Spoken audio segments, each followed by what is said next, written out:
I am sorry. আসলে ঘুমে পড়ে কখন জড়িয়ে ধরেছে নিজেও জানি না। ঠিক আছে, বুঝতে পেরেছি আমি সেটা। বিশ্বাস করো, আমি ইচ্ছে করে ধরিনি। আচ্ছা, মেনে নিলাম তো আমি। তনয় তাও উসখুস করছে দেখে তানহা বলল, কি ব্যাপার বলুন তো, কি ভাবছেন আপনি এত?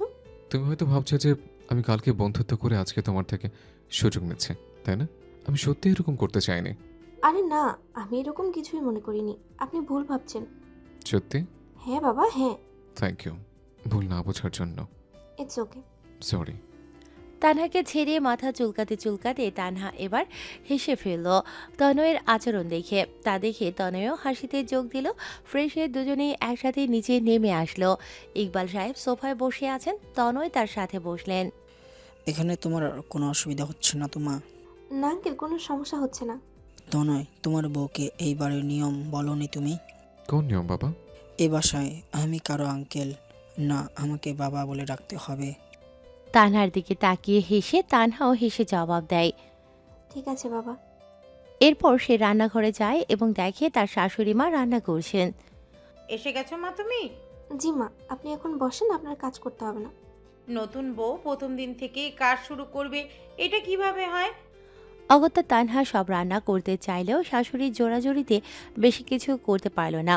খাওয়া দাওয়া শেষে তনয় অফিসে যেতে চাইলে ইকবাল সাহেব বলেন, আজ তোমার কোথাও যেতে হবে না, একটু পর বৌমাকে নিয়ে তার বাসায় যাবে তুমি। কিন্তু বাবা, আমার নতুন প্রজেক্ট। বললাম তো, তোমার অত চিন্তা করতে হবে না। আজ তোমার ম্যানেজারকে বলে দিও, সে ঠিক করবে সব। তনয় মাথা নেড়ে সায় জানালো। তানহা নীল রঙের জর্জের শাড়ি পরেছে, সাথে কালো ব্লাউজ, চোখে গাঢ় কাজল, ঠোঁটে হালকা গোলাপি লিপস্টিক। খুব মিষ্টি লাগছে তাকে দেখতে। আর তনয় আকাশি রঙের সুতির পাঞ্জাবির সাথে সাদা পাজামার সাথে তার সেই ভুবন ভোলানো হাসি দুজনকেই একসাথে অনেক মানিয়েছে, ঠিক যেন মেড ফর ইচ আদার। তনয়ের মা দেখে বলেন, মাশাআল্লাহ, কারো নজর না লাগুক আমার ছেলে আর ছেলের বইয়ের উপর। মায়ের থেকে বিদায় নিয়ে তানহার বাড়ির উদ্দেশ্যে তারা রওনা হয়। দুপুরে তানহাদের বাসায় পৌঁছয় তারা। নতুন জামাইয়ের বেশ খাতের যত্ন হয় তানহার বাসায়। আজ তানহার কিছু কাজিন এসেছে, তারা তনয়ের সাথে চিপকে থেকেই গল্প করছে। তানহা শুধু তীক্ষ্ণ চোখে চেয়ে থেকে দেখছে। তনয় সেই চাহনি খেয়াল করে তানহার কাছে উঠে আসে। কি ব্যাপার, তুমি আবার ঝালমরিচ মুড়ি কেন বলো তো? মানে, আমাকে কোন দিক থেকে ঝালমরিচ মনে হয় আপনার কাছে? এই যে লাল হওয়া নাকের ডগা, তীক্ষ্ণ চোখের চাহনি তো বলে দিচ্ছে এখন ঝালমরিচ মুড়ে আছেন। দূর। তো আমি কি জানতে পারি আপনার এই রাগ করার কারণ? এই, আপনি এগিয়ে আসছেন কেন আমার দিকে? হাই কপাল, বিয়ের পরের দিনে বউ বলে এগিয়ে আসছেন কেন? ভবিষ্যতে কি বলবে কে জানে। তানহা কিছু বলবে তার আগেই তার মা খাওয়ার জন্য ডাকে, তাই সেখানে চলে যায় তারা। খাওয়া দাওয়া শেষে গল্পগুজব করে সবার থেকে বিদায় নিয়ে ওরা বিকেলে বের হয় একটু ঘুরে বেড়ানোর জন্য। আজকের বিকেলটা অন্যরকম সুন্দর। শরতের আকাশ নীল নীল মেঘ উড়ছে আকাশে। তানহা আর তনয় হাঁটছে। অবশ্য তানহাই মানা করেছিল গাড়ি না নিয়ে আসতে। পাশাপাশি হাঁটতেও হাত ধরার সুযোগ মেলেনি এখনো। মাঝে কিছু দূরত্ব রেখে দুপাশে হাঁটছে দুজন খোলা আকাশের নিচে। তানহা আকাশ দেখতে দেখতে আপন মনে হাসে। সে খেয়াল করলে দেখতে পেত তনয় এক দৃষ্টিতে চেয়ে আছে তার দিকে। তানহা সেদিকে তাকাতেই তনয় চোখ সরিয়ে নিল। কিছু বলবেন? আচ্ছা, তুমি এইভাবে আকাশের দিকে তাকিয়ে হাঁটছিলে কেন? আজ আকাশটা কত সুন্দর দেখুন। বেশি সুন্দর জিনিসের দিকে শুধু তাকিয়ে থাকতেই মন চায়। আমারও। মানে? কিছু না, চলো এক জায়গায় নিয়ে যাই তোমাকে। তনয় তানহাকে নিয়ে এক নদীর পাড়ে আসে। এখানে কিছু নৌকা সারি বেঁধে ছিল নদীর পাড়ে। তনয় বলল, নৌকায় উঠবে নাকি ভয় পাও? হ্যাঁ, আমি আর ভয়? হ্যাঁ, শুধু ভূত বিদ্যুৎ আর। ও আচ্ছা, মানে তুমি কিছুই ভয় পাও না, আবার সব কিছুই ভয় পাও। দেখুন, একদম ভালো হচ্ছে না কিন্তু বলে দিচ্ছি, আমি মোটেও সব কিছুকে ভয় পাই না। আচ্ছা আচ্ছা, বুঝেছি। তুমি তো এখনো বাচ্চাই আছো, বাচ্চার ভয় পেতেই পারে, ব্যাপার না। আপনি কিন্তু এখন বেশি বেশি করছেন। ভার্সিটিতে উঠেছি আমি এখন, মোটেও বাচ্চা না, বুঝেছেন? ও তাই নাকি? আমি তো ভেবেছিলাম তুমি এখন এইচএসসিও দাওনি। আমার কিন্তু ভালো লাগছে না আর। সত্যি খেতে দিল? আল্লাহ, এখানে আমি কি করব? কিছু করতে হবে না আপনার, আমি বাসায় চলে যাচ্ছি। বলেই তানহা যেতে নিলে তনয় ওর হাত ধরে বলল, আচ্ছা বাবা, সরি। এখন চলো নৌকে উঠি, এসছি যখন নৌকায় না উঠে যাব না। পরন্ত বিকেলে আকাশে পাখি উড়ছে। তাদের কিচিরমিচির আওয়াজে মুখরিত পরিবেশ। শরতের মৃদু হাওয়া যেন প্রতিটি হৃদয়ে ভালোবাসা সৃষ্টি করছে। তনয় বসে আছে নৌকায় আর এক হাত দিয়ে ধরে আছে তার বউকে, যে এখন নৌকা থেকে নদীর পানিতে হাত ডুবোতে ব্যস্ত। তান্হা ভয়ও পাচ্ছে কিন্তু হাতও ডুবাচ্ছে। অদ্ভুত এক ভরসার বন্ধন গড়ে উঠেছে তার তনয়ের সাথে। হিসেব করলে তাদের পরিচয় হয়েছে মাত্র 3 দিন, কিন্তু অনেক ক্ষেত্রে আমাদের জীবনে অল্প সময়ে কিছু মানুষের উপর চোখ বুজে আস্থা করা যায়। তানহার জীবনে তনয় সেরকমই একজন। পানি নিয়ে খেলতে খেলতে তানহা শুনতে পেল তনয় গুনগুন করে গান গাইছে। এই যে শুনছেন, হ্যাঁ বলো। একটু জোরে গাইলে কি এমন হবে? আরে তুমি শুনতে পেয়েছ? হ্যাঁ, আমি শুনতে যাচ্ছি গানটা, আপনি একটু জোরে গান প্লিজ। এই হাসিতে অনুরোধ করলেই ফেলতে পারে কি করে বলো?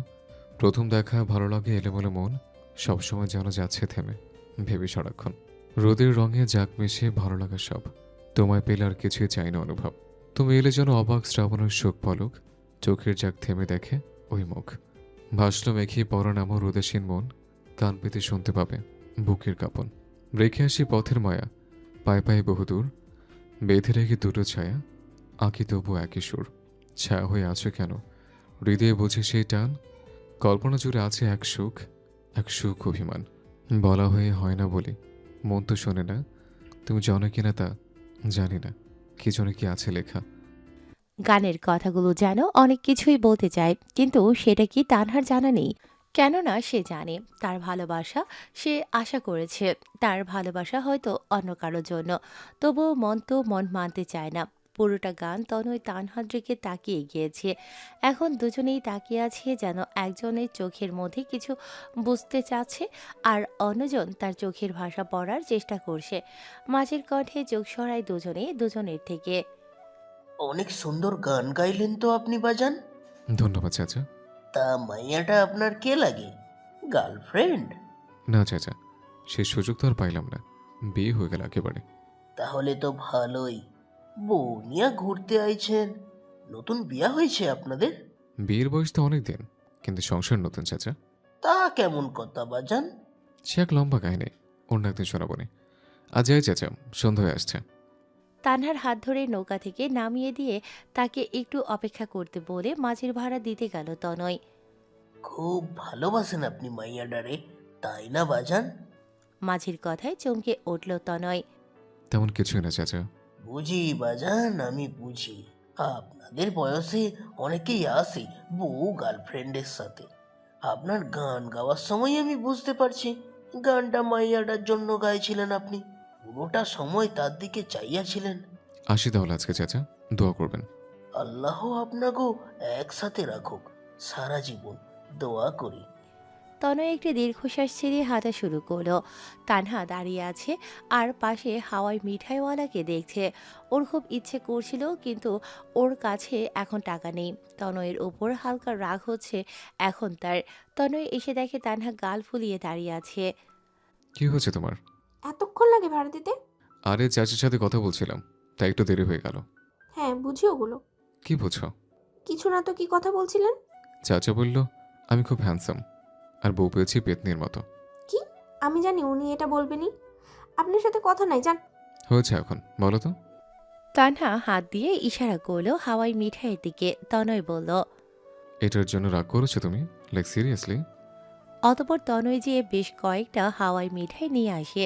তানহা খুশিতে লাফাতে থাকে আর তনয় ওকে টেনে বাসায় নিয়ে আসে। বাসায় আসতেই মা বলে, কিরে তনয়, এতগুলো হাওয়াই মিঠাই কার জন্য? আর বলো না মা, তোমার বৌমা এখনো বাচ্চাই আছে। যে বয়সে নিজের মা হওয়ার কথা, সে বয়সে বাচ্চাদের মতোই খাবার পেয়ে লাফালাফি করে। তনয় তো কথা বলে চলে গেল ভেতরে।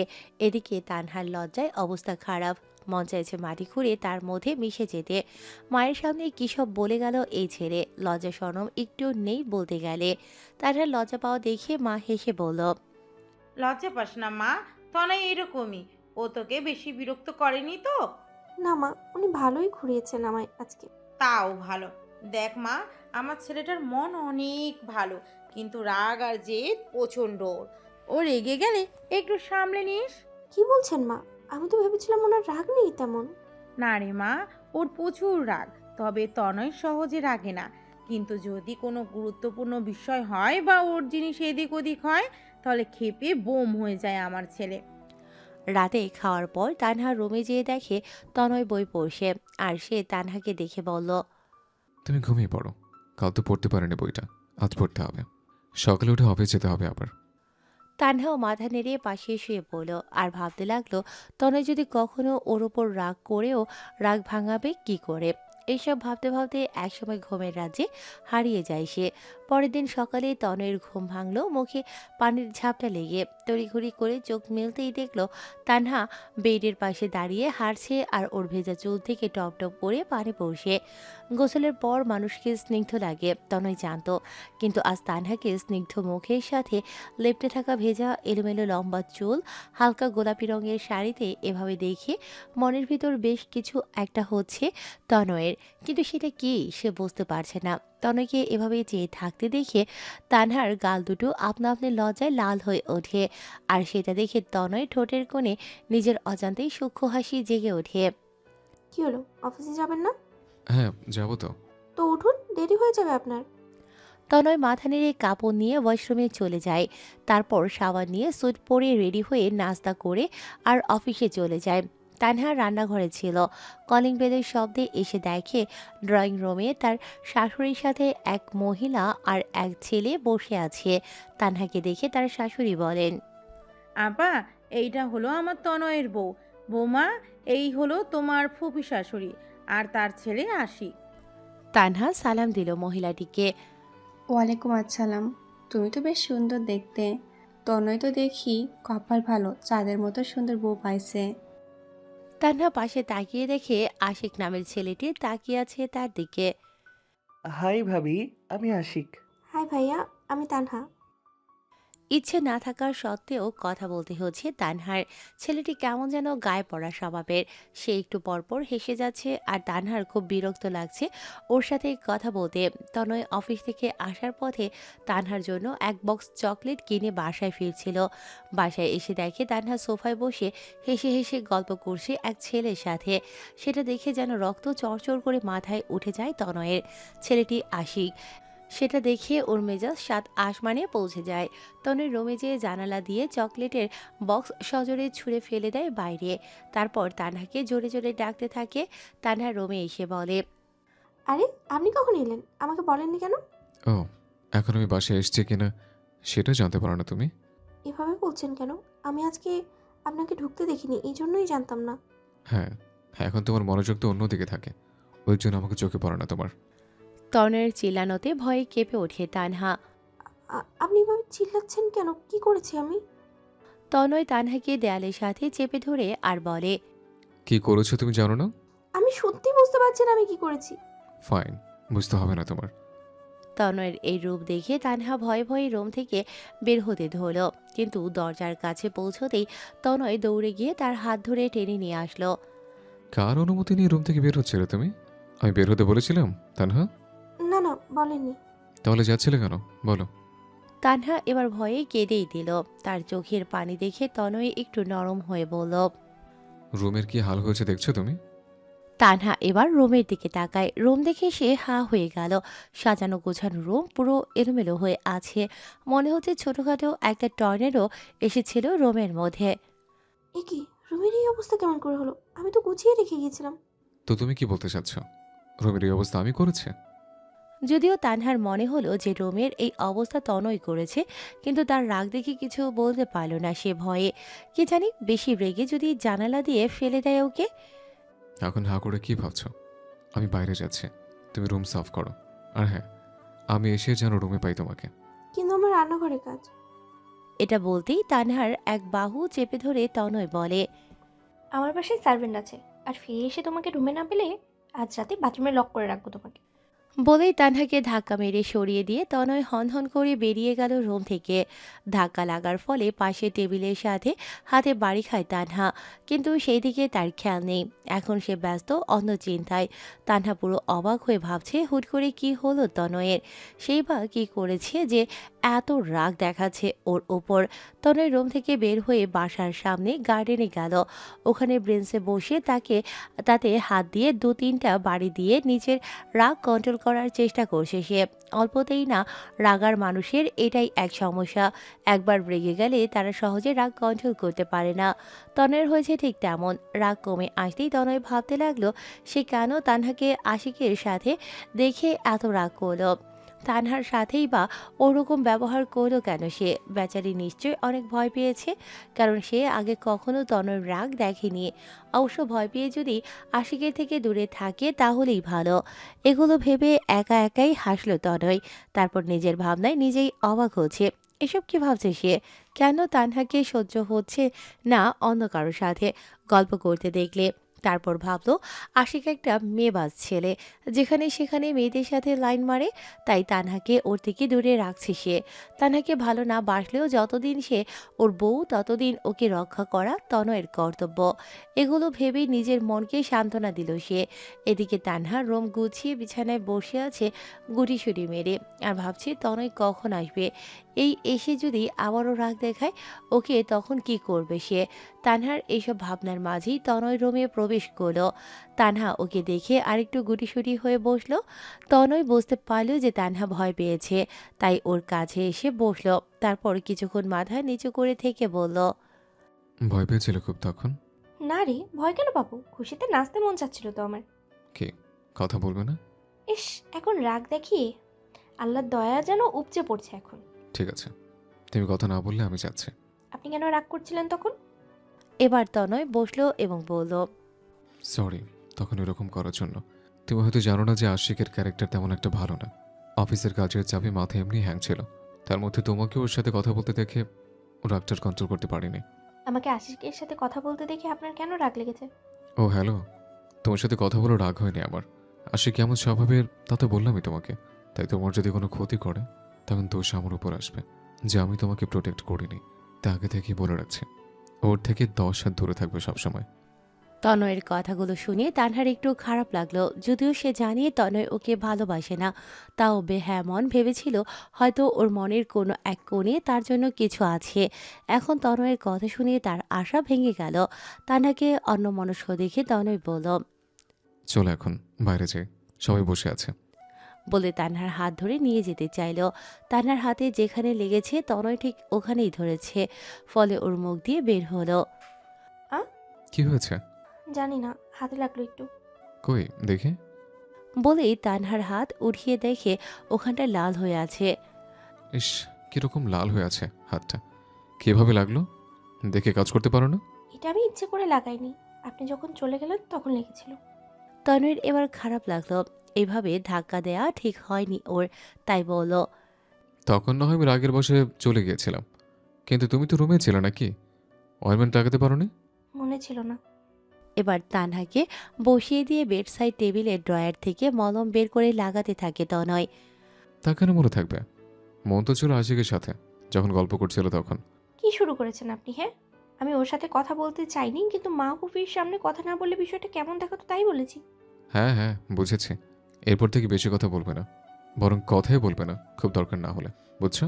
ঠিক আছে, চলুন এবার যাই, সবাই বসে আছে। হ্যাঁ চলো। রাতে খাবার টেবিলে সবাই বসেছিল। তানহা সবাইকে সার্ভ করছিল খাবার। আশিক তানহার দিকে একটু পরপর তাকাচ্ছে, কিন্তু সে জানে না একটি চোখ তীক্ষ্ণ দৃষ্টিতে তাকিয়ে আছে তার দিকে। হঠাৎ করেই তনয় টেবিলে বাড়ি মেরে বলল, নজর সরল দুর্ঘটনা ঘটল। তনয়ের বাবা অবাক হয়ে জিজ্ঞেস করল, মানে এগুলো কি বলছো তুমি? খাওয়ার সময় কিসের দুর্ঘটনা, কিসের কি? ও তুমি বুঝবে না বাবা। আশিক, তুই তো ঠিক মতো খাচ্ছিসই না, প্লেটের দিকে নজর দে। খাবারের জায়গায় তেলাপোকা খেলেও তো বুঝবি না, এভাবে অন্য মনস্ক থাকলে।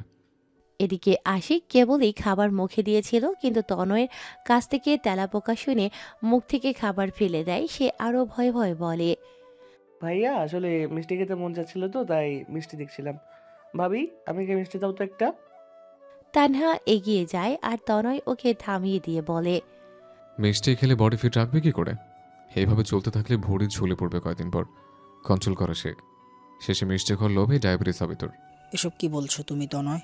মেয়ে মানুষ আমাদের মিষ্টি খেতে চাচ্ছে আর তুমি মানা করছো, এ কেমন কথা? আরে বাবা, ভাই হয় ও আমার, ওর খেয়াল তো আমাকে রাখতে হবে নাকি? এই বয়সে যদি কন্ট্রোল করা না শেখায় ভবিষ্যতে কি হবে, তাই না আশিক?